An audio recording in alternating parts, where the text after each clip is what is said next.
You ride with me. Point the way. Marcus clung to the handlebars, nodding fast, tears still rolling down his face. Jack turned to his crew. We follow the kid. Anyone got a problem with that? No one did. Engines roared back to life one by one, shaking the quiet forest awake. The pack turned off the highway and onto the dirt trail, headlights slicing through the black, branches brushed against leather and chrome. The road twisted and narrowed until even the moonlight vanished behind the trees. 5 minutes in, Vince pulled up beside Jack, voice raised over the engines. This doesn't feel right. Jack didn't look over. Doesn't have to, he said. We're already in it. The forest grew thicker. The sound of the engines seemed too loud, too alive against the dead air. Then Marcus pointed ahead, voice shaking. That's it. The house came into view like something half forgotten. A farmhouse leaning against its own shadow, paint peeling to gray, porch sagging in the middle, one window covered with cardboard. The yard was overgrown with weeds taller than the boy. They killed the engines again. The sudden silence pressed against their ears. Marcus slid off the bike and stumbled toward the porch. Please, he begged, looking back at them. She's inside. Jack followed, boots heavy on rotted wood. The door was open, hanging loose on rusted hinges. Inside, the air smelled of sickness, stale and sour, like the world had stopped breathing.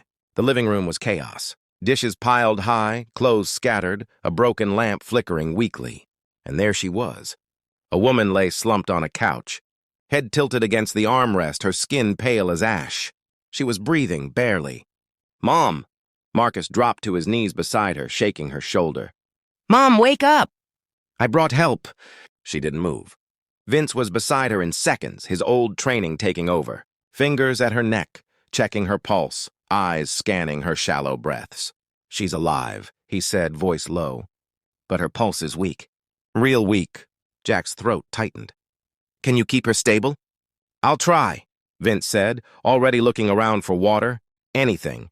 From the hallway came a voice like thunder muffled by walls. Jack, Bear called. You're gonna want to see this. When he stepped into the room, he was holding a little girl wrapped in a dirty blanket. She couldn't have been older than 6. Her hair was tangled, her lips cracked, her wide eyes empty of sound. She was hiding under the bed, Bear said, his voice rough but quiet. The girl clung to him, tiny hands gripping his jacket. For a long moment, no one spoke. 8 men, each with a lifetime of their own ghosts, stood frozen in a broken home where children had been left to survive on their own. Jack took a slow breath. Get her warm, he said. Vince, do what you can. The rest of you, check the place. See if there's food, meds, anything. He turned to Marcus, whose small hands still gripped his mother's arm. You did good, son, Jack said softly. You found us. Outside, the wind moved through the trees like a sigh.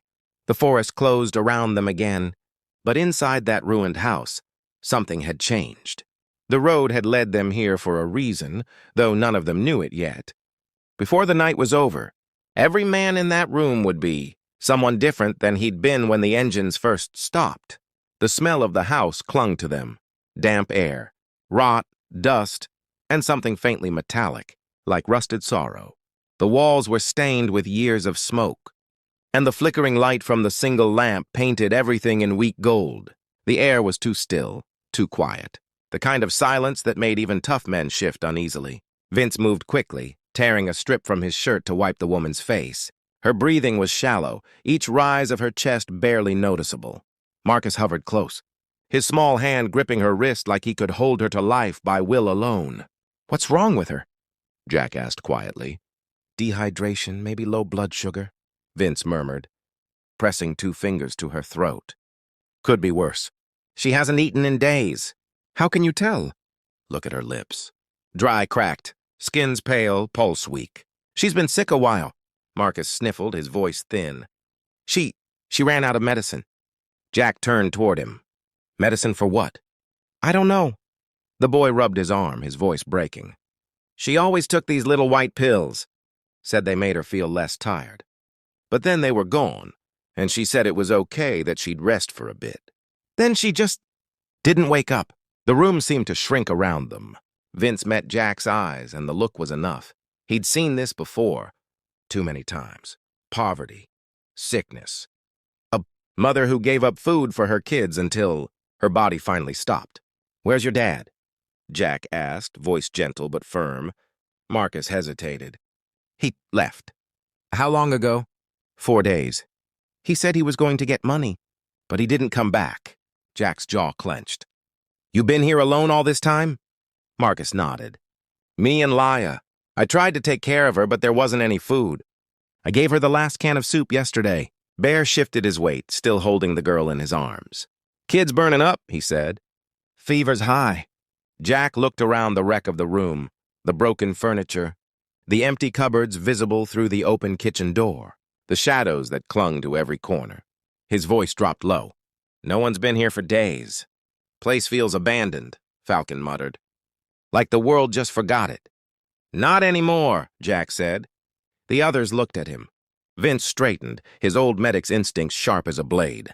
"We'll need a doctor," he said. "But this far out, we can't call anyone." "No signal." "Then we ride," Jack said. "Bear, Alex. Back to town. Find a doctor willing to come out here." "The rest of us stay." Falcon frowned. "Stay?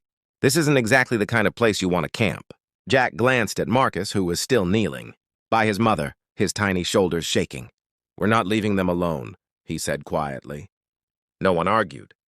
The house creaked as Bear and Alex went out, their boots echoing across the warped floorboards. The others searched through the rooms. Thorne opened a cupboard, nothing but empty space. Colossus checked under the sink, dry and bare.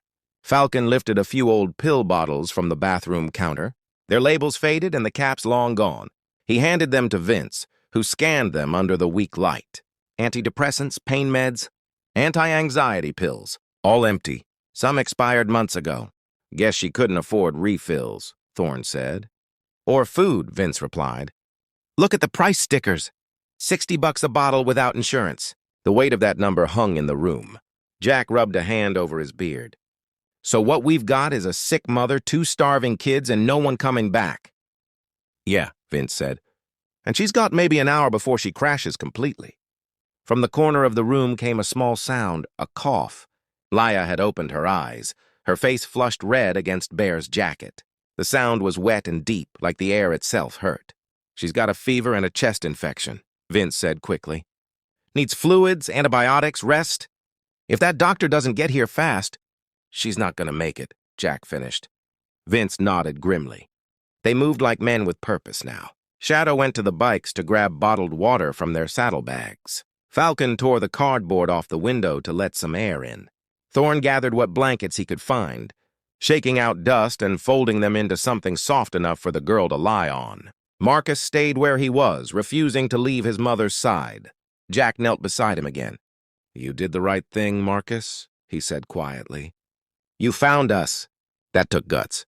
Marcus wiped his nose with the back of his hand. "You won't leave, right?" Jack shook his head. "No, son. Not tonight." Outside, the wind pressed against the walls, whispering through the trees. The motorcycles stood silent in the yard, their chrome catching what little moonlight broke through the clouds. Inside, the bikers worked in silence, 8 rough men moving with surprising tenderness. Vince poured a few drops of water between the woman's lips. Careful, patient. Bear hummed something low to the girl in his arms, an old tune from nowhere in particular. The others cleaned what they could, clearing space, finding warmth in the rhythm of trying. Hours passed. The house began to feel different. Not fixed, not saved, but alive again, faintly breathing through the quiet. At some point, Marcus fell asleep beside his mother, his head resting on her arm. Laya stirred once and sighed, her hand clutching Bear's sleeve even in her dreams. Jack sat near the door, staring out at the dark woods beyond. The night was deep and cold, the kind that made the stars look sharper. He didn't know what tomorrow would bring. Maybe cops, maybe trouble, maybe more pain than this broken family could take. But he knew one thing for sure. He'd been riding roads for 30 years, running from things he never named.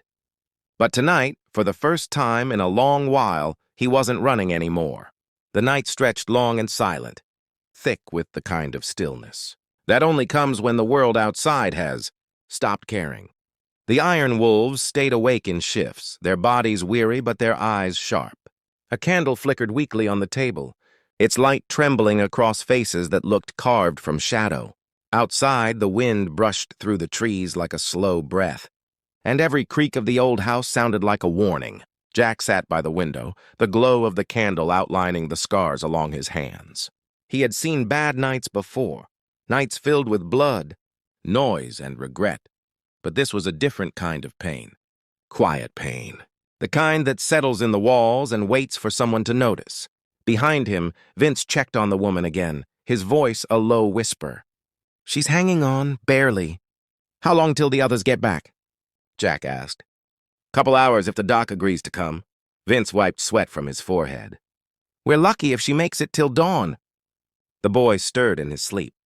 His head rested against his mother's arm, his small chest rising and falling with uneven breaths. Laya, wrapped in a blanket near the fire Bear had built, whimpered softly but didn't wake. "You ever think," Vince said, his voice almost lost under the whispering wind, "about how close this world always is to breaking?" Jack turned his head slightly. "I mean, look at this place," Vince continued. "One paycheck short, one illness, one bad choice, and everything falls apart. I've patched up soldiers in deserts, addicts under bridges, moms in houses like this one." Always the same look in their eyes. Like they're already apologizing for being alive. Jack didn't answer right away. He stared through the window at the tree line, where the dark pressed against the glass like a weight. "Maybe that's why we stop," he finally said. "Maybe we don't fix the world, Vince. Maybe we just keep the broken parts from disappearing." Vince nodded quietly. "Guess that's something." A noise from outside made them both look up. Engines in the distance, low and steady. Moments later, headlights flickered through the trees. Jack stood and stepped to the door just as Bear and Alex returned, the roar of their bikes cutting through the quiet like thunder. When the engines died, the night swallowed the sound again. Bear climbed the porch, his jacket dusted with road grit, his voice tight. "We got her! Doctor's right behind us." A small pickup truck pulled up, its lights washing the house in pale yellow. Out stepped a woman in her 50s, gray hair pulled into a braid, medical bag slung over one shoulder. She didn't flinch at the sight of the bikers. "You the ones who called?" Jack nodded. "Name's Jack Thompson. Inside, she's bad." The doctor didn't waste words. She moved fast, efficient, her eyes scanning the house as she passed through the doorway. Vince followed her, helping her set up beside the couch. The others stepped back, watching. The woman checked the mother's pulse, her pupils, her breathing. She opened her bag and drew out a small IV kit. Her hands steady even in the dim light. "She's dehydrated, malnourished, and dangerously hypoglycemic," the doctor said without looking up. "If she hadn't gotten water tonight, she'd be gone by morning." Marcus woke just as the doctor inserted the IV. His voice was hoarse, frightened. "Is she gonna die?" The doctor paused, her gaze softening for just a moment. "Not tonight, sweetheart," she said gently. "Not if I can help it." The boy's shoulders relaxed, his head dropping as if his body could finally believe it was allowed to rest. Jack leaned against the wall, exhaling slowly. "Thank you, ma'am." She nodded. "You can thank me when she wakes up. She needs real care, hospital care, but for now, she's stable." The doctor stood, brushing dust from her knees. "I'll come back tomorrow with supplies." "Who's staying with them?" "All of us," Jack said simply. Her eyes flicked over the men, their tattoos, their scars, their patched leather vests. She nodded once. "Then keep the fire going. Keep her warm, and make sure that little girl drinks water every few hours." "We will," Vince said. The doctor gave Marcus a faint smile before leaving, her boots crunching on the gravel outside. The sound of her truck faded into the distance, leaving the forest silent once more. For a long time, nobody spoke. The only sounds were the pop of the fire and the soft ticking of cooling engines outside. Then Bear said, "She's tougher than she looks." Vince nodded. "They all are." Marcus climbed back onto the couch beside his mother, resting his small head against her arm. Laya shifted in her sleep, mumbling something incoherent. Jack stood near the door again, looking out into the woods. The stars had come out, faint, scattered pinholes in the black. The night smelled like pine and damp earth. He could hear the faint rustle of wind moving through the trees, and somewhere far off, a coyote's lonely call. He'd been on 100 roads in his life, maybe more, and each one had taken him farther from who he used to be. But this road, this dirt path leading to a forgotten farmhouse, it felt different. It felt like the first time in years that stopping had meant something. He turned back toward the room. The firelight caught his face, etching deep lines around his eyes. Vince met his gaze and gave a tired smile. "Guess we're in it now," Vince said. "Yeah," Jack replied quietly. "We are." The night settled around them again, thick and still. Outside, the wind carried the faint scent of rain. Inside, a mother clung to life. A boy held on to hope, and 8 strangers, outlaws, drifters, broken men, found themselves keeping watch over something fragile and worth saving. Jack didn't pray much anymore. But before the candle burned down to nothing, he closed his eyes and wished that, come morning, the woman on the couch would open hers. Morning came slow and uncertain, slipping through the cracked windows like a whisper. The air was cold, the kind of chill that clings to old walls and damp floors. The bikers had fallen asleep wherever exhaustion found them, on chairs, near the door, against the walls, boots still on, vests draped over makeshift pillows. Outside, the motorcycles stood in a row, their chrome dulled by dew, silent sentinels in the gray dawn. Jack was the first to wake. Years on the road had trained him to rise before the sun. He stretched his shoulders, the leather of his jacket creaking, and looked around the room. Marcus was curled up on the floor beside the couch, his small hand still resting on his mother's arm. The little girl slept nearby, wrapped in a blanket too big for her, her face peaceful for the first time since they'd found her. Jack moved quietly, stepping outside for air. The yard was overgrown, weeds reaching his knees, the sky above pale and soft. He took a deep breath. The world smelled of wet earth and pine, a clean contrast to the staleness inside. For a moment, he just stood there, letting the cold morning touch his skin. Behind him, the door creaked open. Vince stepped out, rubbing his eyes. "She's still breathing," he said. Jack nodded. "That's something." They stood in silence for a moment, watching the sun rise over the ridge. It wasn't much, a faint wash of gold across the trees, but it felt like a promise the night had kept. "Bear and Alex are still asleep," Vince said. "The doc'll be back soon." "She said 9, right?" "Yeah." Jack's gaze drifted toward the woods. "You ever think how strange it is? One turn, one stop on a road, and suddenly everything changes." Vince smiled faintly. "I think about it all the time." The quiet between them wasn't empty. It was heavy, the kind of silence that comes when men know there's nothing more to say. Inside, the house was still half dark. Falcon had started a small fire in the rusted stove. The smell of smoke and old wood filled the air. Laya stirred awake, blinking against the dim light. When she saw Bear sitting nearby, she didn't speak, but she reached out a hand.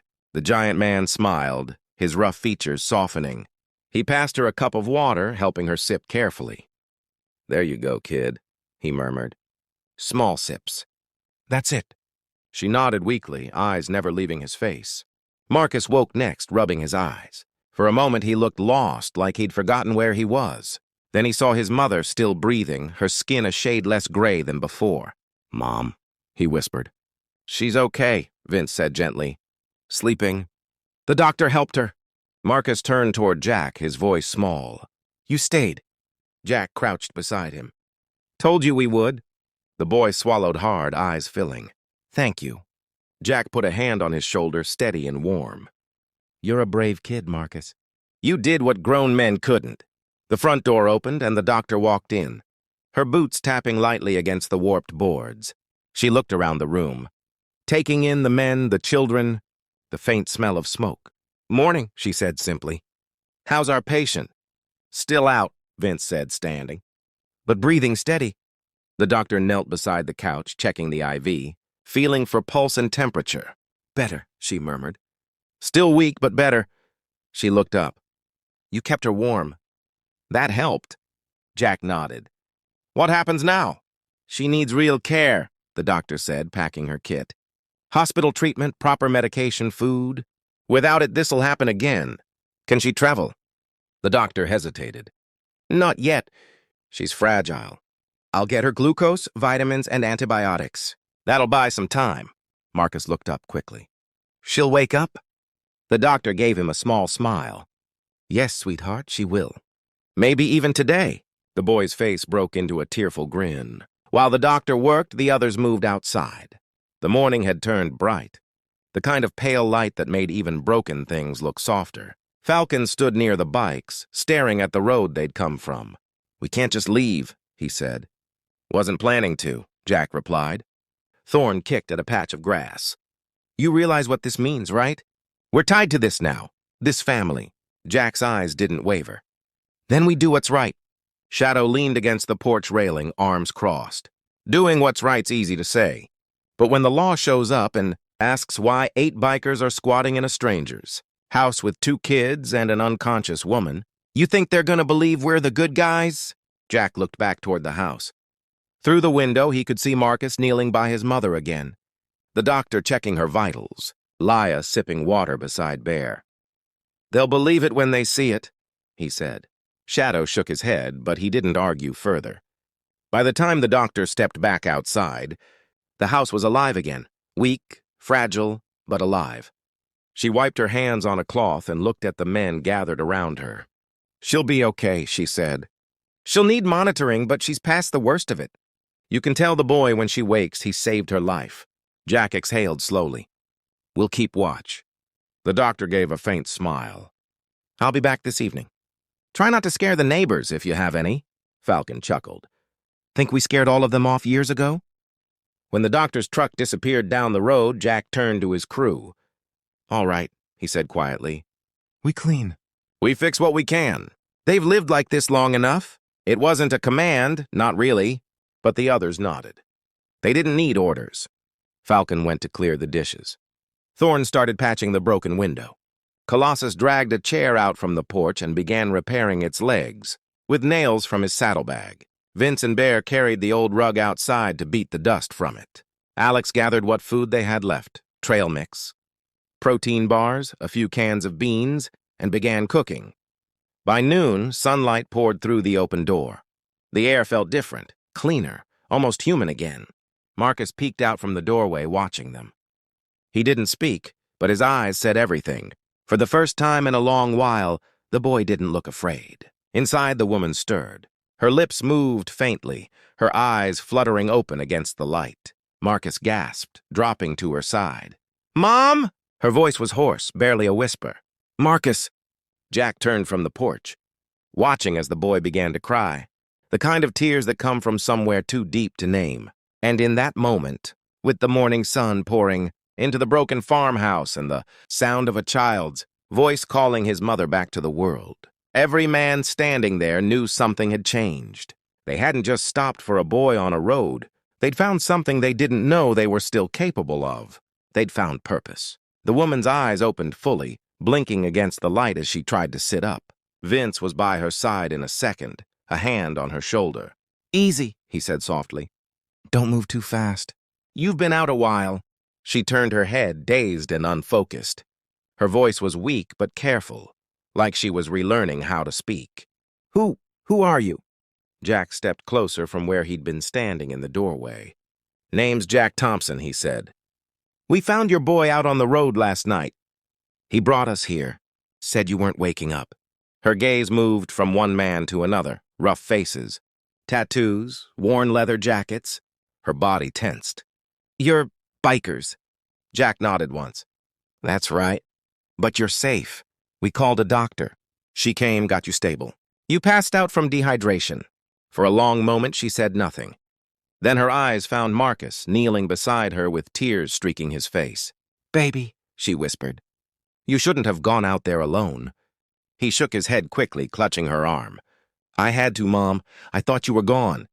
She reached out with a trembling hand, brushing his hair from his eyes. I'm not gone, she said, her voice breaking. Not yet. Vince gave her a bottle of water. You need to drink this slow. Sip, don't gulp.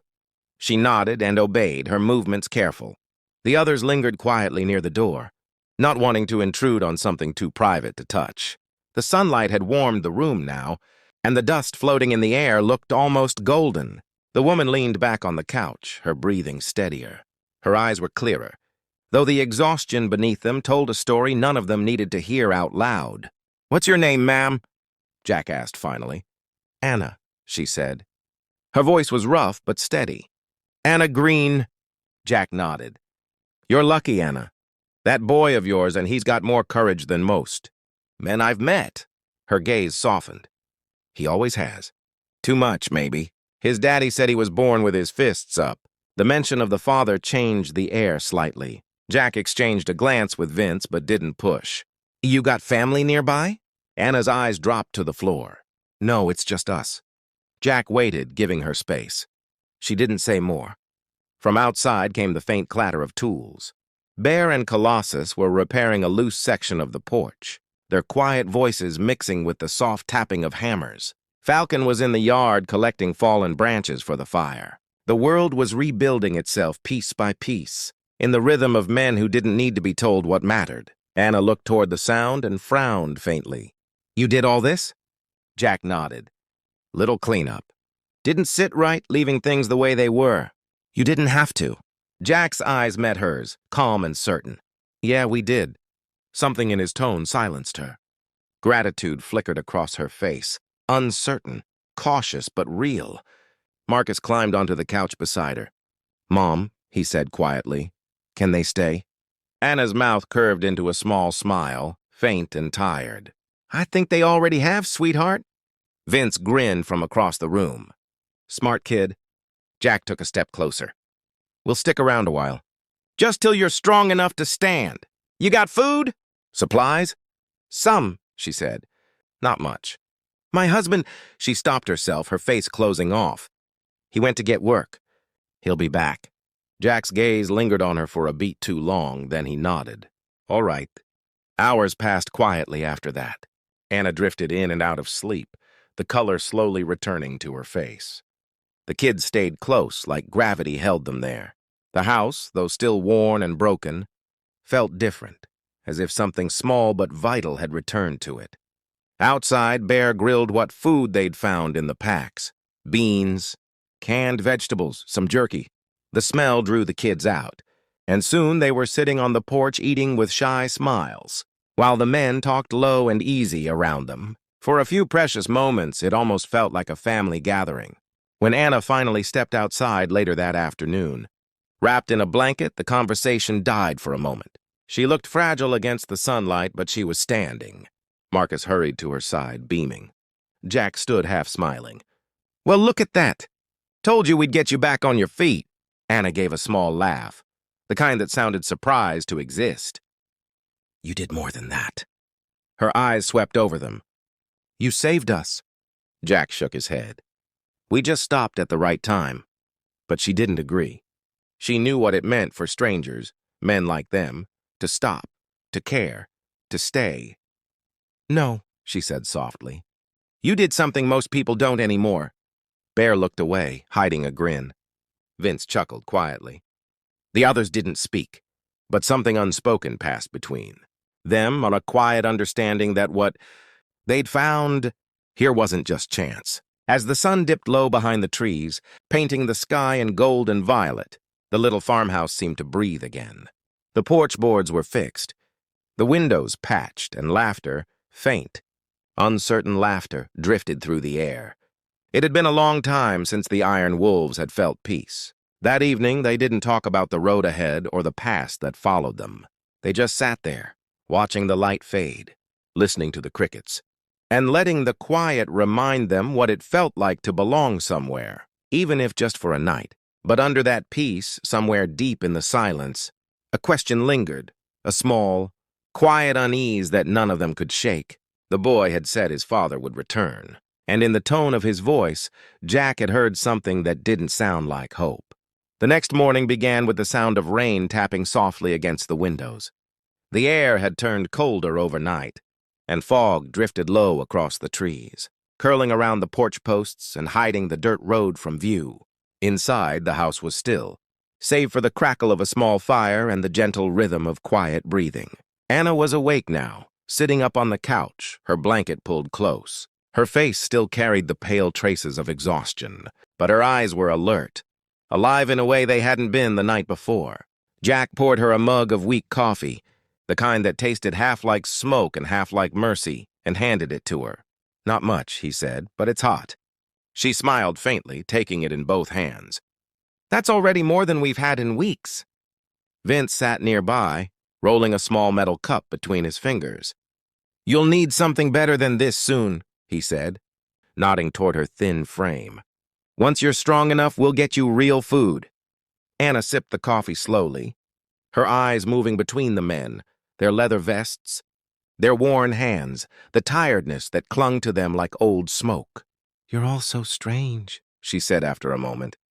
Rough men who talk gentle. I don't think I've met that before. Jack smirked slightly. We get that a lot. Marcus was on the floor near the fire, playing with a small toy car Bear had given him. Laya sat beside him, tracing the lines of the rug with her finger, whispering stories only she seemed to understand. The sight made Anna's chest tighten. She looked toward Jack. If you hadn't come— You don't have to say it, he interrupted softly. We were meant to stop. She nodded, eyes glistening. You really believe that? I've been on the road long enough to know some things don't happen by accident. The room fell quiet. Outside, the rain came harder, drumming against the tin roof. Bear and Falcon were on the porch, smoking in silence, watching the gray world blur at the edges. Anna's hand tightened around the mug. He was supposed to be back days ago, she said suddenly, almost to herself. Jack looked up. Your husband? She hesitated, her eyes on the fire. Yeah. Said he was going to find work. He took the truck. Said he'd be gone 2 days, maybe 3. Where'd he go? She shook her head slowly. Didn't say. He just left. He's done it before, but never this long. Vince leaned forward slightly. Does he call when he's gone? No phone, she said, a faint bitterness in her voice. Said we couldn't afford one that worked. Jack watched her carefully. Does he ever hit you? The question hung heavy in the air. Anna didn't answer at first. Her fingers trembled around the cup. Then she looked up, her voice quiet. Not lately. That was enough. Jack's jaw tightened. Vince looked down. Bear exhaled a long breath outside, his cigarette burning low. No one spoke for a while after that. Finally, Anna sighed. I know what you're thinking. But he's their father. When he's sober, he's good with them. He gets lost sometimes. Jack stood and looked out the window, his reflection broken by the rain on the glass. Men like that always come back when it's too late, he said quietly. Anna's voice cracked a little. He's still their dad. Jack turned back to her, and for a second his eyes softened. I know. Vince changed the subject gently. You got anyone else? Friends, church, neighbors? She shook her head. People used to stop by. Not anymore. I think folks around here just got tired of helping. Falcon's voice drifted in from the porch. People stop helping when they start believing help doesn't work. Anna smiled sadly. Yeah, maybe. The sound of laughter broke through the heaviness. Marcus had found a way to make his toy car jump off the edge of the coffee table and land on the floor with a loud clatter. He grinned at his sister, proud of the trick. She clapped her small hands. Anna's smile grew warmer, and for the first time since they'd met her, Jack saw what she must have looked like before the weight of it all, before sickness and hunger and fear had carved themselves into her skin. You got strong kids, Vince said, watching them. Anna nodded. They learned from watching me. Outside, the rain slowed. Bear and Falcon came in, shaking water from their jackets. Storm's passing, Bear said. Road'll be soft but rideable by evening. Jack nodded. We'll stay through today. Make sure she's steady before we move. Anna looked up sharply. You're leaving? Jack hesitated. Sooner or later, yeah. We're not the kind of company that stays long. Marcus stopped playing, looking from his mother to Jack. Can't you stay? Jack's throat tightened. He'd been asked that before, years ago, by another child in another place he couldn't save. For a while, he said softly. We'll be here for a while. Marcus nodded, satisfied for now. As the afternoon came, the sun finally broke through the clouds, casting streaks of light across the floorboards. The bikers fixed the fence, cleared the yard, and repaired the old mailbox that hung by one hinge. Vince replaced the IV with a fresh bag the doctor had left, while Anna watched them all in quiet disbelief. It was strange, she thought, how quickly chaos had turned into something like peace. The noise of their boots, the sound of hammers, even their laughter. It filled the house with something it hadn't had in years. Life. And yet, beneath that fragile calm, something dark lingered. Jack felt it in the pit of his stomach. Every time he looked toward the dirt road that disappeared, into the woods. Something about the quiet didn't sit right. That evening, as the sun dipped low and the shadows stretched long across the grass, the sound of an engine broke through the stillness. Not one of theirs. A single truck coming fast. Jack's head lifted first, his hand instinctively tightening into a fist. Vince stepped to the door, eyes narrowing. Bear muttered a curse. The rumble grew louder, closer, until it turned into the drive. And when Anna heard it, her face drained of color. Marcus froze. Lia began to cry. Jack didn't need to ask who it was. He already knew. The husband had come home. The truck lurched into the yard, spitting mud as it skidded to a stop beside the line of gleaming motorcycles. The roar of its engine shattered the quiet that had settled over the house, scattering birds from the trees. The men moved without speaking, every one of them instinctively on edge. Jack stepped forward first. His boots hit the wet ground with slow, measured weight. He didn't need to look behind him to know Vince and Bear had already flanked him, silent shadows ready if things went wrong. The driver's door swung open with a metallic groan. A man stumbled out. His clothes were stained with old sweat and cigarette ash, his beard patchy, his eyes sharp and unfocused. He looked thinner than he should have been, like the kind of man who hadn't had a decent night's sleep in months. "Who the hell are you people?" he barked. His voice carried the slur of liquor and anger. Jack didn't answer at first. He just stood there, calm, steady, eyes locked on the man. "You Derek Green?" "Yeah, that's me." "What's it to you?" Jack's jaw tightened. "Your wife's inside." "She's alive." "Your kids, too." Derek blinked, confused for a beat, then scowled. "What do you mean alive?" "Of course they're alive." "What the hell happened?" Jack didn't move. "She passed out. The boy found us on the highway. We got her help. Doctor says she's going to make it." For a moment, something flickered in Derek's eyes. Shock, maybe, or guilt, but it vanished as fast as it came. "You got no right to be here," he snapped, taking a step closer. "This is my house, my family. You think you can just show up and play hero?" Behind Jack, Vince's voice was low even.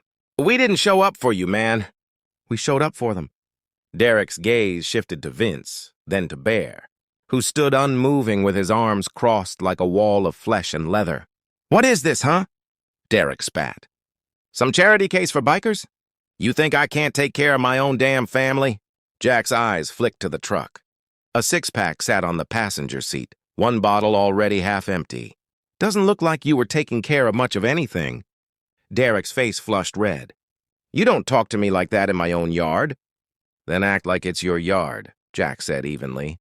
"Start by stepping inside and seeing what they went through while you were gone." Something in his tone, flat, unshakable, made Derek hesitate. He looked toward the house, his anger faltering for a moment. From the doorway, Marcus stood watching, his small face pale, eyes wide with something too old for his years. "Dad," the boy said quietly. Derek froze. The word hung there, sharp and fragile. He looked at his son, at the torn jeans, the dirty hands, the fear still trembling in the child's voice. For a second, his expression softened. Then pride or shame hardened it again. "Get inside," he barked. "You shouldn't be talking to strangers." Marcus didn't move. Anna appeared behind him, leaning on the doorframe. Her blanket had slipped from her shoulders, and though she looked weak, her voice was steady. "He's not a stranger. None of them are." Derek's head snapped toward her. "You let them stay here?" "I didn't let anyone," she said, her tone low. "They saved me. They saved us." Derek took a step forward, rage and disbelief crossing his face. "You're unbelievable. I leave for a few days to find work and you bring a bunch of—" "Enough!" Jack's voice cut through like a blade. Derek turned on him, fists clenching. "You don't tell me when to stop." Jack didn't move. "Then I'll say it once. You raise your hand or your voice again, and you and I are going to have a different kind of conversation." The air went still. Even the rain had quieted to a drizzle. Bear shifted slightly, his massive frame casting a shadow across the yard. Vince took a slow step closer, his eyes never leaving Derek's face. Derek looked between them, realizing suddenly what kind of men he was dealing with. The fight drained from him, leaving only bitterness. "You think you're some kind of savior, huh?" he said, his voice trembling now. "Some outlaw angels here to fix everything?" Jack's expression didn't change. "We're just men who stopped when your son begged for help." Derek's mouth opened, but no words came. His gaze moved past Jack to the door again, where Marcus stood holding his sister's hand. The boy's chin trembled, but his eyes didn't. "She thought you were dead," Marcus said quietly. "We didn't have food. Mom got sick." "Marcus," Anna started, but the boy kept going. "You said you'd be back. You always say that." Derek's face twisted, the words hitting something raw inside him. I was trying to get money. I just needed a few days. Things got complicated." Jack's voice was quiet but hard. "They always do when you make them that way." Derek turned toward him, breathing heavy. "You don't know a damn thing about me." "Don't have to," Jack replied. "I know what kind of man leaves 2 kids starving and comes home mad at the people who fed them." For a long, thick moment, no one spoke. The only sound was the slow drip of rain from the eaves. Then Anna's voice broke the silence. "You need to go, Derek." He blinked like he hadn't heard her right. "What?" "I said go. You don't get to come back like this. Not after what you did." His jaw dropped open, the anger turning into disbelief. "You're telling me to leave?" "You can't do that." "I can," she said. "And I am." He looked around wildly, like the world had tilted. "And you're just gonna let her say that?" He shouted at Jack. Jack met his gaze, unflinching. "Yeah, I am." Derek's mouth opened again, but the words caught in his throat. He looked back at his wife, at the kids, at the men standing like a wall between them, and he saw what he'd lost. Whatever fire had been left in him went out. He stumbled backward toward his truck, muttering curses that sounded more like confessions. When the door slammed and the engine sputtered to life, nobody moved. They stood there watching, as the truck rattled down the drive and vanished into the wet trees. Only when the sound had fully faded did Anna let out a breath that turned into a sob. She covered her mouth, her whole body shaking. Jack turned toward her but didn't speak. He didn't need to. Marcus ran to her, wrapping his arms around her waist. Leah followed, clutching her mother's hand. Bear looked down at the wet ground, muttering something soft that no one caught. Vince rubbed the bridge of his nose and exhaled. Jack stood still for a long while, watching the empty road, the truck gone, the house quiet again. Then he finally said, "He'll be back." It wasn't a question. Vince nodded grimly. "Yeah, men like him always come back." Jack's voice dropped low. "Then we'll be here when he does." And as the last drops of rain slid down the cracked windows, the Iron Riders silently agreed. They weren't leaving. Not tonight. Not tomorrow. Not until this family was safe for good. That night, the farmhouse sat beneath a restless sky. The rain had stopped, but the air was heavy, swollen with the scent of damp earth and pine. The bikers stayed awake in shifts. Jack took first watch, sitting on the porch, with his back to a post and his eyes on the dark road that wound through the trees. The others rested in turns, Vince stretched out near the fireplace, Bear half dozing in a chair too small for him, Falcon humming low under, his breath as he sharpened a knife that probably didn't need sharpening. Inside, the children slept beside their mother. Anna had cried until she couldn't anymore, until exhaustion pulled her into silence. Now her breathing was steady, peaceful for the first time in weeks, but Jack couldn't sleep. He watched the tree line where the headlights had vanished hours earlier and thought about men like Derek Green, the kind who ran from everything but the things that mattered most. He'd met too many of them in his life. Hell, he'd been one. The screen door creaked open behind him. Vince stepped out, a blanket draped over his shoulders, the faint smell of coffee following him. "You been out here long?" Jack didn't look back. "Since the rain stopped." Vince leaned against the railing. "You think he's coming back tonight?" Jack shook his head. "No, he'll drink himself clean first. Maybe sleep it off in his truck. Then he'll wake up angry again. Men like that always wake up angry." Vince sipped from his mug. "You talk like you know the type." "I do." They fell silent for a while. The only sound the rustle of wet leaves and the occasional chirp of a cricket that hadn't realized. "The storm was over," Vince said quietly. "You think we're doing the right thing?" Jack turned his gaze toward the window where the faint glow of a lantern lit the faces inside, Anna asleep. Marcus curled beside her, Laya's small hand resting against her mother's arm. "Yeah," Jack said finally. "We are. Even if it gets us in trouble?" Jack gave a half smile. "Since when has trouble ever stopped us?" Vince chuckled softly, shaking his head. "Fair enough." A few hours later, the sky began to lighten. The fog hung low and silver across the fields. Jack was still on the porch when Anna stepped out. Wrapped in an old shawl, her hair tangled but her eyes awake. She looked pale but stronger somehow, like a woman who'd walked through hell and was just beginning to believe she'd made it out. "You don't sleep much, do you?" she said quietly. Jack smiled faintly. "Not when I've got something worth keeping an eye on." She looked toward the woods, following his gaze. "He's not coming back." Jack's voice stayed calm. "You sure about that?" She hesitated. "I don't know." Her voice cracked a little. "He's been gone before, but this time felt different. Like something broke in him. Like he wanted to hurt us just by leaving." Jack nodded. "And if he does come back? I'll deal with it." "You don't have to," Jack said gently. "You've got help now." Anna turned to him, studying his face. "Why are you helping us, Jack?" "You don't owe us anything. You don't even know us." Jack looked away for a moment. "Maybe I don't. But I know what it's like to need someone and have nobody show up." She didn't respond right away. Then she said softly, "You must have lost someone." Jack's eyes stayed on the road. "Yeah, my wife. A long time ago, I was too busy trying to prove I was somebody to notice what I already had. By the time I did, it was gone." Anna's voice was a whisper. "I'm sorry." "Don't be. You can't fix the past. You just try not to make the same mistake twice." Behind them, the door creaked and Marcus appeared, still half asleep, dragging a blanket. He yawned, blinking in the pale light. When he saw Jack, his face lit up. "Morning." Jack smiled. "Morning, kid. You hungry?" Marcus nodded. "Always." Vince appeared behind him, already holding a frying pan and a bag of instant mix. "Then you're in luck. Breakfast of champions, powdered pancakes and burned bacon." Bear's deep voice rumbled from inside. "Better than MREs?" The smell of food soon filled the small house. Warm, familiar, grounding. Anna moved slowly but insisted on helping, washing a few plates, folding the blanket that had covered her through the night. Laya followed her like a shadow, her tiny fingers clutching the edge of her mother's shawl. When they sat down to eat, it wasn't much. Just pancakes cooked too long and coffee so strong it could clean an engine, but it felt like something sacred.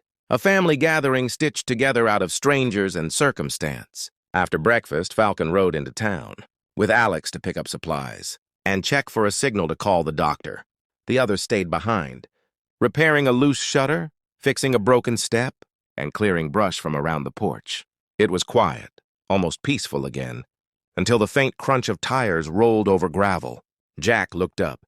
Another vehicle, not the same truck, smaller, cleaner. A white sedan this time. It stopped at the end of the drive. The door opened and a woman stepped out, carrying a brown leather bag and wearing a gray jacket. She walked with purpose, not hurried but steady, professional. Anna's breath caught. "That's Dr. Singh." Jack nodded once, watching her approach. "Good. Maybe we'll get some answers today." The doctor smiled faintly as she stepped onto the porch. "You've all been busy," she said, glancing around. "Place looks better." Jack gestured toward Anna. "She's up and moving. Eating a little. Looks stronger." Dr. Singh examined her closely, checking her eyes, pulse, and breathing. "Better," she said. "Still fragile, but better." Then her voice softened. "You saved her life, you know." Jack shook his head. The boy did. "We just followed." Dr. Singh smiled. "Then he saved all of you." The doctor packed her kit and stood. "Listen carefully," she said to Anna. "You're going to need medication. Antidepressants, blood sugar stabilizers, iron supplements. I can help you get samples for a few weeks. But after that, we'll need a pharmacy plan." Anna nodded weakly. "Thank you." Dr. Singh hesitated. "There's another matter. I'm required by law to report cases like this. Children in medical neglect, unsafe conditions." Jack's jaw tensed. "Report to who?" "Child Services," the doctor said softly. They'll send someone out to assess the home, make sure the children are safe. Anna froze. No, no, please, you can't. They'll take my kids. Dr. Singh's eyes were kind but firm. I have to, Anna. It's not punishment. It's procedure. Marcus gripped his mother's arm. We're fine. We don't need anyone. The doctor's expression softened, but her voice didn't waver. I believe you. But the system doesn't. I'll make sure they understand. You're being cared for now. That helps. Jack stepped closer. And if they don't understand? Dr. Singh met his gaze. Then make them. With that, she turned and walked back to her car, the gravel crunching under her boots. When the sound of her engine faded, the silence that followed felt colder than the rain had. Anna's hands were shaking. Marcus clung to her side, his voice small. Are they going to take us away? Jack crouched beside him, steady and sure. No, he said quietly. They're not. Vince looked at Jack, his eyes dark. You sure about that? Jack didn't answer right away. He just looked out toward the road, where the doctor's car had vanished, and said they can try. By afternoon, the clouds began to break apart, but the heaviness in the air stayed. The farmhouse seemed caught between two worlds, one of quiet recovery and another shadowed by what was coming. Inside, the children sat by the window, coloring with stubby pencils Bear had found in his saddlebag. Laya hummed softly under her breath, tracing the outline of a sun that looked too big for the paper. Marcus drew a motorcycle beside it, dark and fast, its rider grinning beneath a helmet. Anna watched them from the couch, her fingers twisting the hem of her blanket. They've been through so much, she whispered. And now? Jack, standing near the doorway, shook his head. Don't go there. We'll deal with it when it happens. But you don't understand how this works, she said. Child Services doesn't care how kind you are or how much they mean to you. They look at paperwork, at rules. And once you're in the system, she trailed off, her eyes clouding. It's hard to get out. Jack crossed the room and crouched in front of her. Then we give them no reason to take them. You hear me? We show them the truth, that this house isn't broken anymore. Anna looked at him, her eyes glassy. They'll see your tattoos before they see that. Jack smiled faintly. Then we'll clean up nice. From outside came the low growl of an engine, not Derek's, but smaller, steadier. Alex and Falcon were back. They parked by the fence and unloaded 2 grocery bags filled with canned food, bread, milk, and something wrapped in brown paper. Town's talking, Falcon said as he carried the bags inside. Dr. Singh made her report. Child Services already called the sheriff's office for directions out here. Probably tomorrow morning. Anna's face went pale. Tomorrow? Early, Falcon confirmed. Lady at the gas station said the agent's name is Karen Miller. Vince frowned. I've heard that name. She's tough. Doesn't play around. Jack exhaled slowly. Good, I don't want someone easy to fool. I want someone who'll see the truth when it's right in front of her. Bear grunted from the porch. Then we better make damn sure it's in front of her.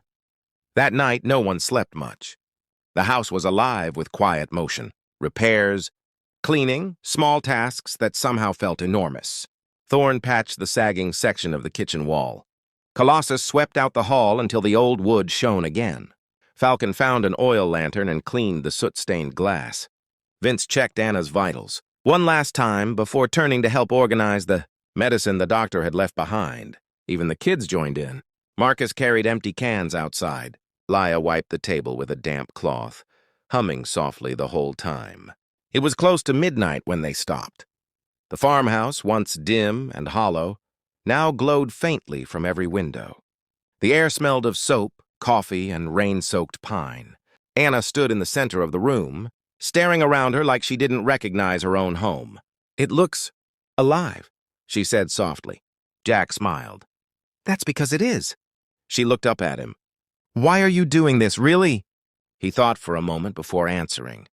Because the world gave up on people like us a long time ago. Someone's got to prove it wrong.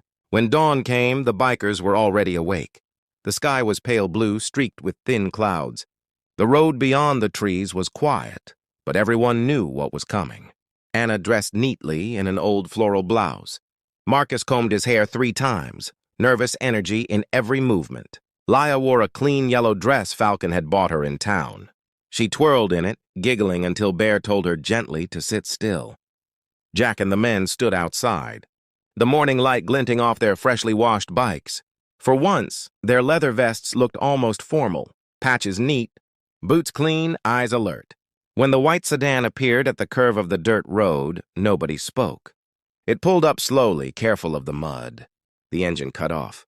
A woman stepped out, tall, sharp-eyed, with a clipboard tucked under her arm.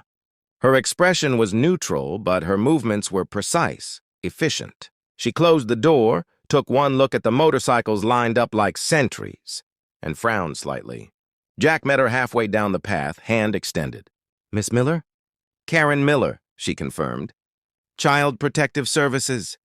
Her gaze flicked past him to the others, to the house, then back to him. "And you are?" "Jack Thompson. We spoke with Dr. Singh. You're the bikers." "Yes, ma'am." Her tone didn't change. "I was told there was one of you, not a whole club." Jack smiled slightly. "Plans changed." Karen's expression didn't soften. "We'll discuss that later. I need to assess the children and their environment." "Of course," Jack said, stepping aside. "They're inside with their mother." Karen walked past him, clipboard already in hand. The others exchanged quiet glances, Bear muttering something under his breath, Vince rubbing the back of his neck, Falcon folding his arms tight.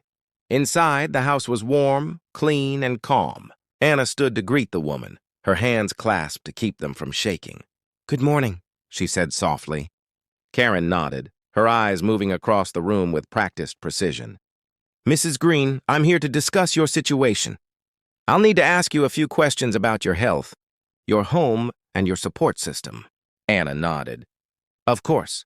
Karen took a seat across from her. "Where is your husband?" Anna hesitated. "He's not here." "Has he abandoned the household?" "I don't know," Anna whispered. "He said he'd come back." "But he hasn't." Karen made a note on her clipboard.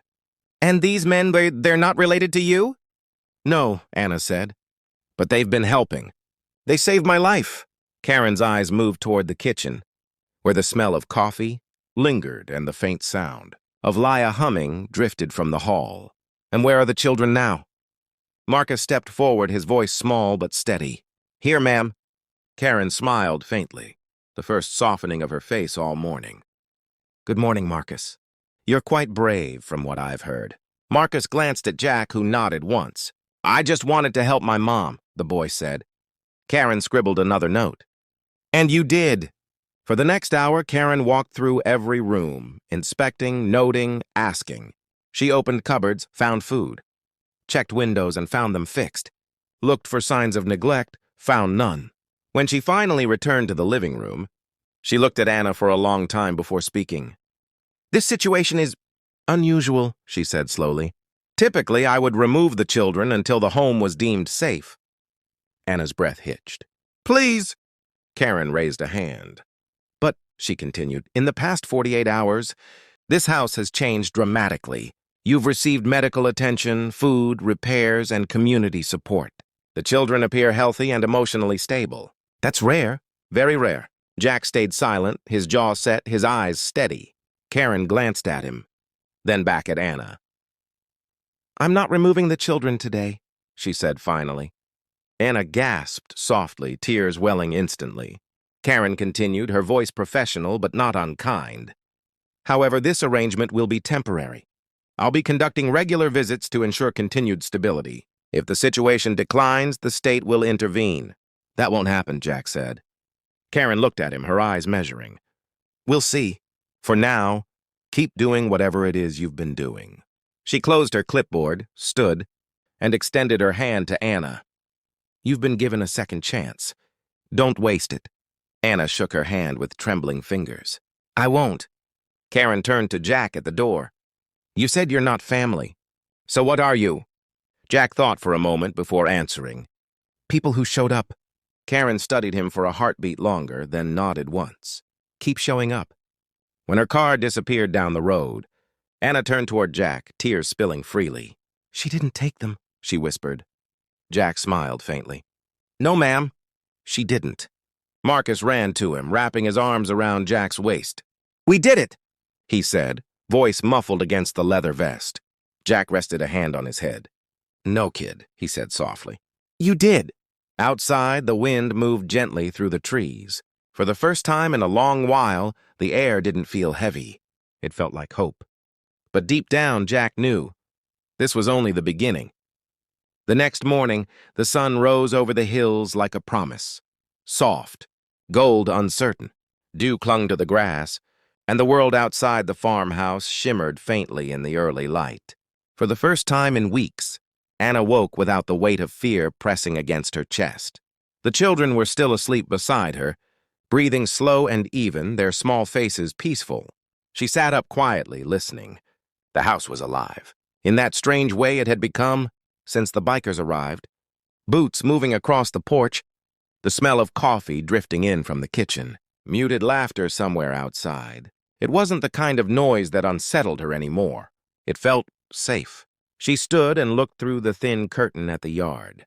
Jack was already up, crouched near his bike with a wrench in hand, checking a loose bolt. The early sunlight caught the silver in his beard. Beside him, Vince leaned against the fence, talking low, his breath fogging in the cool air. Bear was stacking firewood near the barn, each log landing with a heavy thud. They worked quietly, efficiently, like men who didn't need to explain what needed doing. Anna smiled to herself, then turned when she heard footsteps behind her. Marcus stood in the doorway, rubbing his eyes, his hair wild from sleep. "Morning," she said softly. "Morning." He hesitated.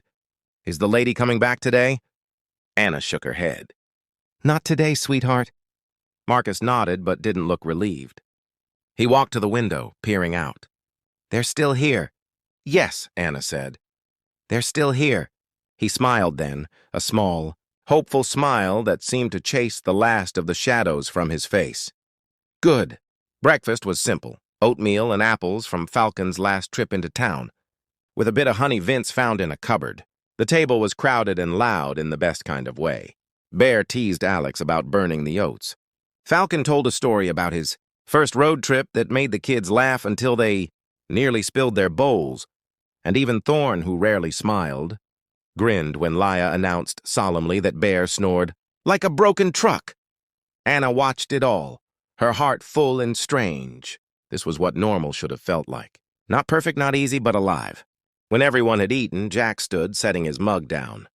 "All right," he said. "Listen up. Yesterday went better than it could have, but this isn't over. Social services will be checking in again. It could be next week, could be sooner. We stay sharp, keep things running smooth. Everyone pulls weight." Vince nodded. "I'll keep monitoring her meds and vitals. We can rotate watch shifts at night, just in case Derek decides to make a return visit." Anna's face went still at the name, but Jack's voice stayed calm. "If he shows up again, he doesn't get near this house. Not unless he's sober and invited. Understood?" Every man in the room nodded. The kids, sensing the heaviness, fell quiet. Marcus looked at Jack, then at his mother. "He's not coming back, right?" Anna hesitated. "I don't know, honey." Jack crouched beside him. "If he does, we'll be ready. You don't worry about that. You just keep being brave." Marcus nodded slowly, trying to be strong. Later, when the men went outside to repair the barn roof, Anna stepped onto the porch with a cup of tea and watched them work. The rhythmic sound of hammers filled the air. Falcon was perched on the roof, handing down planks to Thorne, who passed them to Bear. It was like watching a machine made of people, each part moving with purpose. Jack stood beside her after a while, wiping sweat from his brow with a rag. "You should rest," he said. "I've done enough resting." He smiled. "That's not the same as healing." Anna glanced at him. "You always talk like you've already seen how the story ends." Jack chuckled softly. "Been on the road long. Enough to know every story's got a second chance somewhere in it. You just have to be willing to take it." She looked at him for a long moment, then said quietly, "You really believe people can change?" "I have to," he said simply. "Otherwise, none of us would be here." That night, the farmhouse glowed warm in the dark. The kids were asleep early, curled together under a blanket, their faces soft in the lamplight. The men sat outside around a small fire, the sound of crickets rising around them. Falcon was the first to speak. "So what now? We stick around forever?" Jack poked the fire with a stick, watching the embers shift. "We stick around as long as we're needed." "Then what?" Thorne asked. "We ride off and find the next broken family?" Jack looked at him. Maybe, or maybe we build something bigger. Something that keeps going even when we're gone, Bear grunted. Like what? A biker babysitting service? Falcon laughed quietly. Iron Riders Rescue? Vince smirked. Don't joke. You're describing a charity program. Jack didn't laugh. Maybe he's not wrong. You saw Karen Miller's face when she left. She didn't trust us, but she couldn't deny what she saw. If we can change her mind, maybe we can change more than that. Falcon tilted his head. You're serious. Dead serious, Jack said. We've spent years trying to make up for the bad we've done. Maybe this is how we finally balance the scales. The fire popped softly. No one spoke for a long time. Then Bear said, I'm in. One by one, the others nodded. Jack leaned back in his chair, eyes on the stars. Then that settled. We stay, we build. We protect what's ours until the world starts believing in people like us again. Inside, Anna stirred in her sleep. Through the window, the firelight flickered across the walls, painting soft gold shapes that danced like ghosts of better days. And for the first time, the old house didn't feel haunted anymore. It felt alive, a heartbeat stitched together by strangers who refused to walk away. Tomorrow would bring new challenges, but tonight they had peace. And for men who had spent their lives running from everything, that was enough. The morning light came slow and soft through the trees, sliding across the cracked windows like a whisper that the world had decided to be kind, at least for a little while. Birds called from the woods, the kind of small, ordinary sounds that had once meant nothing but now felt like proof that life went on. Jack stood by the porch railing, his coffee cooling in his hand, watching the fog lift off the grass. The road was quiet. No trucks, no engines, no voices from the past. Just the still hum of a world rebuilding itself. Inside, the house was already awake. Bear's low voice rolled through the kitchen as he argued with Falcon about how much sugar belonged in coffee. Thorne was teaching Marcus how to sand a piece of wood smooth enough to use for a shelf. Patient in a way no one expected from a man like him. Laya sat beside Anna, humming as her mother braided her hair, the sound light and steady like a heartbeat. It was the kind of morning Jack hadn't seen in years, a morning that didn't ask anything of him. Vince came out leaning on the doorway, a mug in hand. You're quiet, he said. Jack nodded. Feels strange, doesn't it? Peace. Vince smiled. Yeah, almost suspicious. They both laughed quietly. You think it'll last? Vince asked after a moment. Jack didn't answer right away. His eyes drifted toward the dirt road, the same one the boy had run down barefoot just days ago. I think nothing good ever lasts forever, he said finally. But that's not the point. The point's that we build it anyway. Vince nodded slowly. You sound like a preacher. Jack smiled. Then I've been on the wrong pulpit all these years. Anna stepped out then, her hair tied back, a bit of color in her face. She looked stronger, still thin, still fragile, but alive in a way that made the morning seem brighter. She carried a folded blanket in her hands. You're up early, Jack said. Couldn't sleep. Kept thinking about yesterday. Jack nodded. You did good, Anna. You held your ground. I didn't feel strong, she said softly. I felt like if I said one wrong word, she'd take them. But you didn't say it, Jack replied. You kept them here. That's strength. She looked at him for a long moment, then smiled faintly. You sound like someone who's done this before. Jack chuckled. No, just someone who's learned that saving people isn't always about fighting. Sometimes it's about staying. She looked out toward the road, her expression thoughtful. You really think you'll stay? As long as we're needed. Anna nodded slowly. Then I hope that's a long time. Inside, Laya squealed with laughter. Bear emerged from the kitchen holding a plate of pancakes half burnt on one side, grinning like he'd just won a war. Breakfast is ready, he called out. Jack laughed. Better go before they eat it all. Anna smiled and went back inside, her steps lighter than before. As the day wore on, work became routine. The barn roof was nearly done. The garden behind the house was cleared, ready for new soil. Falcon rode into town again for supplies, this time returning with books for the kids and fresh paint for the porch. Vince set up a small area for first aid and basic meds in one of the side rooms. Just in case, he said. Everywhere Jack looked, something broken was being mended. Not just the house, the people in it. By afternoon, Marcus was chasing Leia through the tall grass while the men watched, amused. Anna sat on the steps, sewing a tear in her blanket, the sunlight turning her hair gold. For the first time in years, laughter felt natural. That evening, as the sun fell behind the trees and painted the world in shades of amber, Jack sat on the porch alone. The sky was clear, the air cool. He thought about the road, about where it might lead next. And for the first time, he didn't feel the pull to leave. Vince joined him quietly. "We should name it," he said. "Name what?" "This, what we're doing. What this place is becoming." Jack smiled. "You always were the one for labels." Vince shrugged. "People like names. Gives them something to hold on to." Jack leaned back, the wood creaking beneath him. "Then call it whatever you want. It's not about the name. It's about what it means." Vince looked out at the yard, the patched fences, the fixed roof, the kids playing in the last of the daylight. "Feels like redemption," he said. Jack nodded. "Yeah, that's as good a name as any."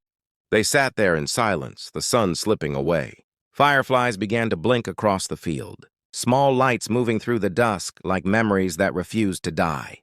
And for a long, unbroken moment, the world was still. Anna's voice drifted through the open door, calling the children in for dinner. Leia's laughter followed, bright and ringing. Bear muttered something about how long the beans were taking, and Falcon cursed quietly as he burned his hand on the stove. It was messy, loud, human, and it was everything Jack hadn't known he'd been searching for. He took one last look at the road before heading inside, and something in his chest shifted. Not the ache of loss, not the pull of running, but the quiet realization that maybe, just maybe, he was home, for now. And sometimes, for men like Jack, for now was the closest thing to forever. The days after the visit felt like borrowed time, quiet, almost too quiet, like the world was holding its breath before something changed again. The bikers stayed, repairing what they could and learning to live in a place that had once been just another stop on the road. For the first time in years, Jack found himself counting days instead of miles. The children were healing faster than anyone expected. Marcus smiled now. Not the careful kind of smile that hides worry, but the unguarded grin of a boy learning to be young again. Leia followed Bear everywhere, dragging her blanket like a shadow. The giant of a man who'd once been feared in bars now spent his afternoons teaching her to whistle through a blade of grass. Falcon built her a swing from an old tire and a length of rope, and every push sent her laughter echoing across the yard. Anna watched it all from the porch. Sometimes she still woke up in the middle of the night thinking it had been a dream, that she'd open her eyes and find the house empty, the silence back. But every morning there were boot prints in the dirt, the smell of coffee, the sound of engines warming in the distance. They stayed. They really stayed. Even Karen. Miller couldn't deny what she saw when she returned for her first follow-up. The house was clean. The cupboards were stocked. The children were fed, dressed, and smiling. She spoke with Jack privately afterward, her tone softer than before. "You're doing good work here," she admitted. Jack nodded but said nothing. He didn't need her approval. He just needed to keep his word. But peace never lasted long for men like them. The first sign came 3 days later, when a pickup truck passed slow down the dirt road, its engine rumbling low, the driver's face hidden by glare. Jack watched from the porch as the vehicle idled near the mailbox, then drove off without a word. He knew that truck. By sunset, he'd confirmed it. Derek Williams was back. The news spread through the crew like a spark in dry grass. By nightfall, every man was gathered around the fire pit, faces hard in the glow. "I knew he'd show," Thorne muttered. "Men like that always crawl back when the work's done." "What's the plan?" Vince asked.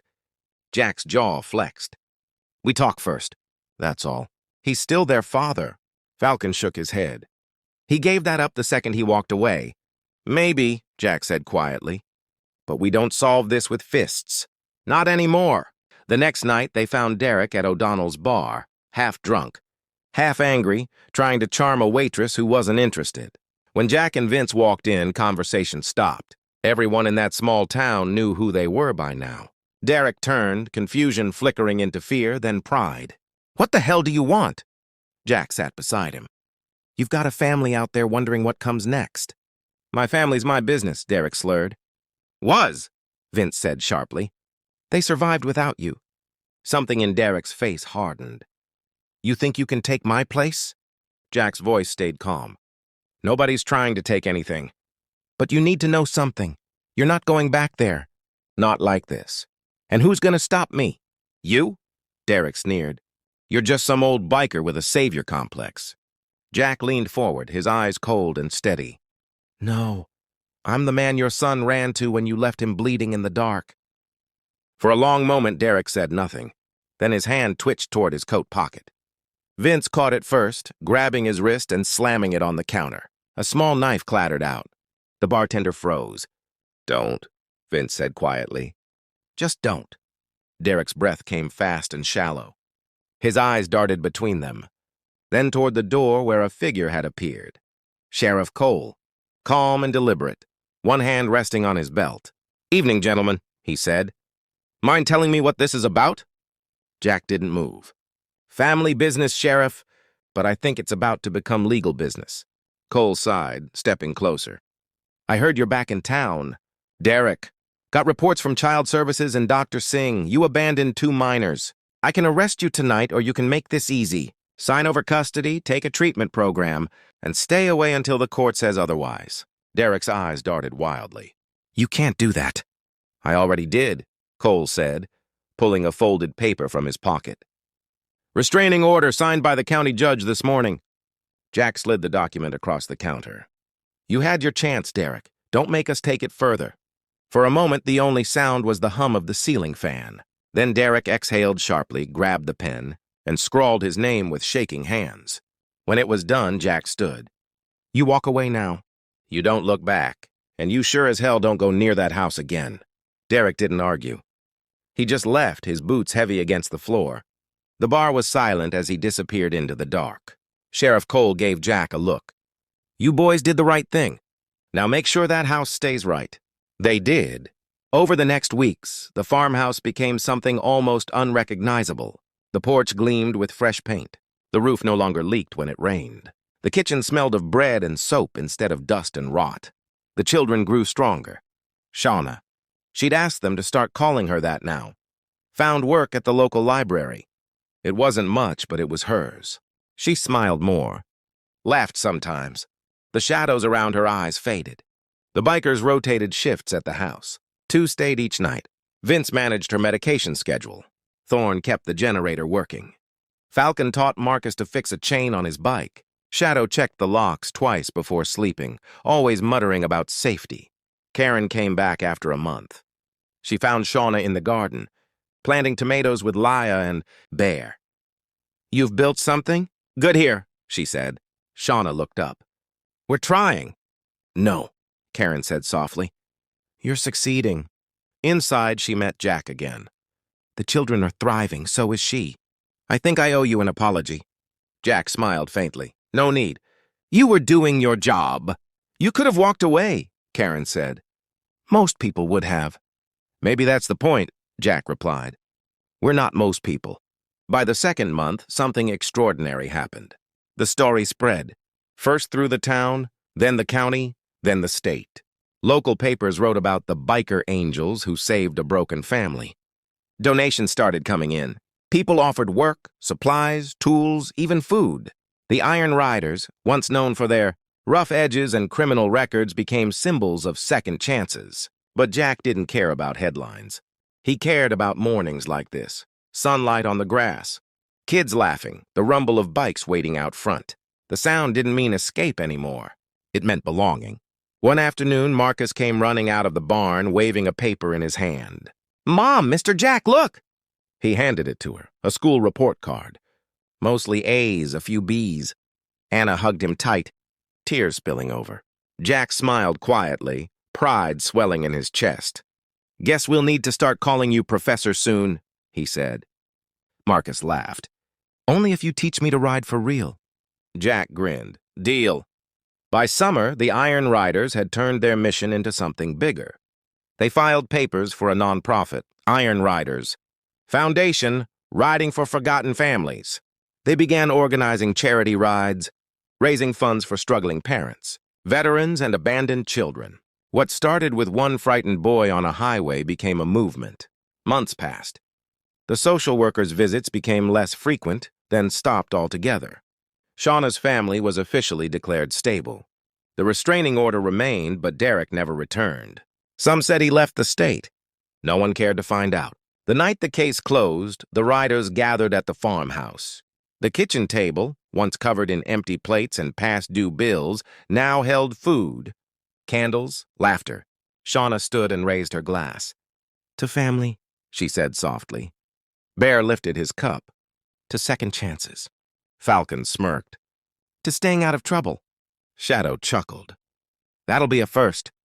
They all laughed. The sound rolling through the small house like thunder softened by warmth. Jack looked around at them, these broken men who had somehow built something whole. He thought about that night on the road, about the boy who'd run barefoot through the dark, about how everything that came after began with 3 words: "Please follow me home." He'd followed. And it had led him here, not to redemption alone, but to meaning. Later, when the laughter faded and the house grew quiet, Jack stepped outside. The sky was clear, the stars bright over the pine trees. The bikes stood in a perfect line by the fence, chrome glinting in moonlight. Marcus appeared beside him, barefoot in the grass. "Can I ride with you tomorrow?" he asked. Jack looked down at him. "Tomorrow's a long road, kid." Marcus grinned. "I can handle it." Jack smiled, his heart tight with something that felt a lot like pride. "Yeah," he said. "I know you can." The next morning, the Iron Riders set off again. This time not for escape, but for purpose. 200 motorcycles thundered down the highway, engines echoing through the valley. At the front rode Jack, Marcus sitting proud in front of him, hands gripping the handlebars, eyes wide with wonder. Ahead, a banner flapped in the wind. Iron Riders, riding for forgotten kids. Along the roadside, people waved, mothers, children, strangers who'd read their story and found hope in it. Shauna stood with Laya on her hip, smiling through tears. Karen Miller watched from her car, arms folded, proud in a way she'd never admit out loud. Even Sheriff Cole tipped his hat as they passed. The sound was deafening, powerful, alive. But underneath it there was peace. For once, these men weren't running from their pasts. They were riding toward something. Jack looked at the boy in front of him, the one who had changed everything, and said quietly, "You did good, kid." Marcus turned, his grin wide in the wind. "So did you." The road stretched ahead, endless and golden in the morning light. And for the first time in a long, long while, Jack didn't feel lost. He felt found. Because sometimes the ones who save you aren't the heroes in uniforms or saints in churches. Sometimes they're the outlaws on motorcycles who hear a child crying and decide this time they're not going to ride away. They're going to stay. And that makes all the difference.